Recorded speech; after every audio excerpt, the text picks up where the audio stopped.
One of the best DC superhero movies to date is Black Adam, which is directed by Jaume Collet-Serra and stars Dwayne Johnson in a standout lead role. The majority of the decisions that blandify even the best entries in the genre are rejected in this story about a gloomy, presumably malicious god who reappears in a long-occupied Middle Eastern nation.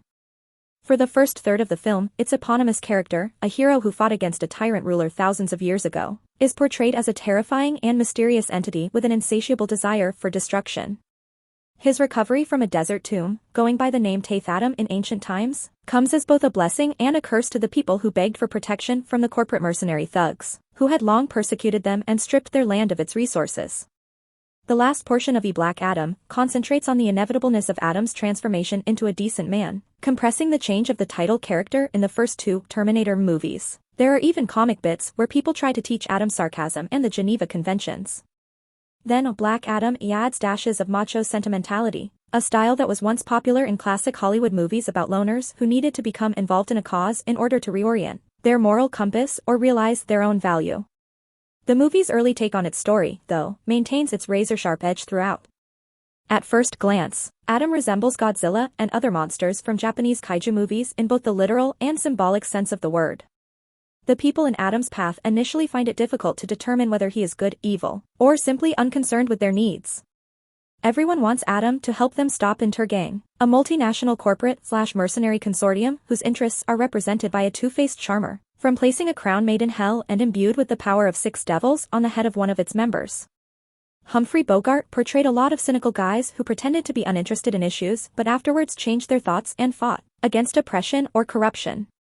The plot has been revised numerous times throughout Johnson's career, most recently in Jungle Cruise, in which he portrayed a role based on Bogart's riverboat captain in The African Queen. He draws inspiration from classic primal performances by Sylvester Stallone and Arnold Schwarzenegger as well as poet brute roles, like Anthony Quinn's strongman in Illustrata, and he imbues the whole with his own distinct charisma. He clearly studied the classics and selected only the parts that seemed to apply to him, as evidenced by Black Adam. Even the tender-hearted moments of regret and blame seem to be influenced by moral awakening films from the 1950s, such On the Waterfront.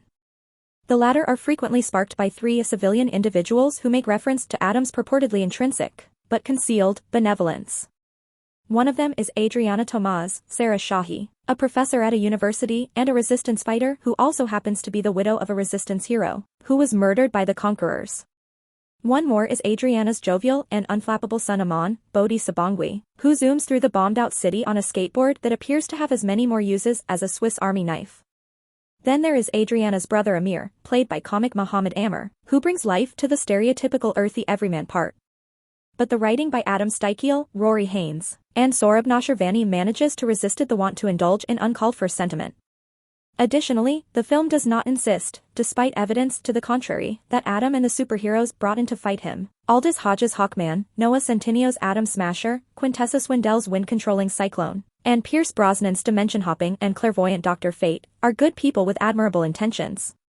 Nobody is totally right or incorrect when discussing motives and strategies. The film's determination to remain as long as it can in morally ambiguous territory gives it its edge. To be fair, they might not have anticipated that the film would open with a flashback that culminated in a slave at a construction site being gut-stabbed and thrown off a cliff, a boy being threatened with beheading, or that the title character would destroy an army with electrical bolts and his bare hands shortly after making his debut. Nearly every other scene, including expository dialogue exchanges, is set against the backdrop of a chaotic city whose inhabitants have been hardened not just by the occupation but also by the disasters that are unleashed whenever super beings clash, which ties into recurring scenes and dialogue about what it means for a small country to be invaded and occupied by outsiders, who set their own rules and are unconcerned with daily life on the ground. Film historians can take note of the project's creator studio, New Line, a branch of Warner Brothers. It became well known through the release of horror movies, developed by putting out auteur-driven, gritty genre works and dramas, such as A Menace to Society and Deep Cover, and entered the blockbuster realm with the first 3 Lord of the Rings films. This movie, which is technically PG-13 but has an R-rated vibe, shows this ancestry in many of its scenes and sequences. By incorporating lyrics from Paint It Black by the Rolling Stones and musical and visual snippets from The Good, the Bad, and the Ugly, 2 important works by artists whose best work invites you to root for characters who move through their worlds like Threshers, Black Adam immediately makes it clear what kind of movie it is. The film's director honed his skills in mayhem in R-rated thrillers, where Liam Neeson mercilessly eliminated enemies, before moving on to horror films. By removing or skipping over the most graphic violence but still allowing us to hear it, Khaled Serra transforms a PG-13 movie into an R-rated one, or imagine it when people watch from a great distance. He also achieves it by arguing that people, even superhuman ones, act for a variety of contradictory motives, both through their acts and their spoken words.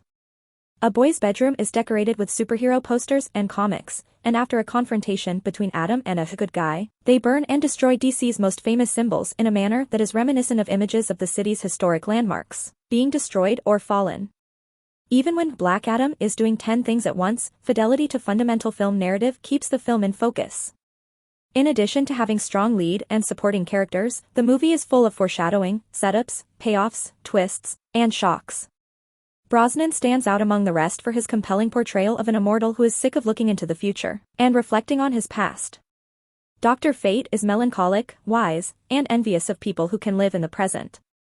Johnson is another. While he has true acting talent, in recent years he has frequently appeared to be restrained, or even intimidated, by his rich reputation as the People's Colossus. He plays the role of a god with the utmost simplicity. He appears to have learned from the action hero roles of actors like Neeson, Toshiro Mifune, Stallone, Schwarzenegger, and Charles Bronson, who realized that the camera can detect and amplify faint tremors of emotion as long as you act with the film, not just in it, and never against it. He takes a lot of his cues from Clint Eastwood, the screen star the movie quotes the most.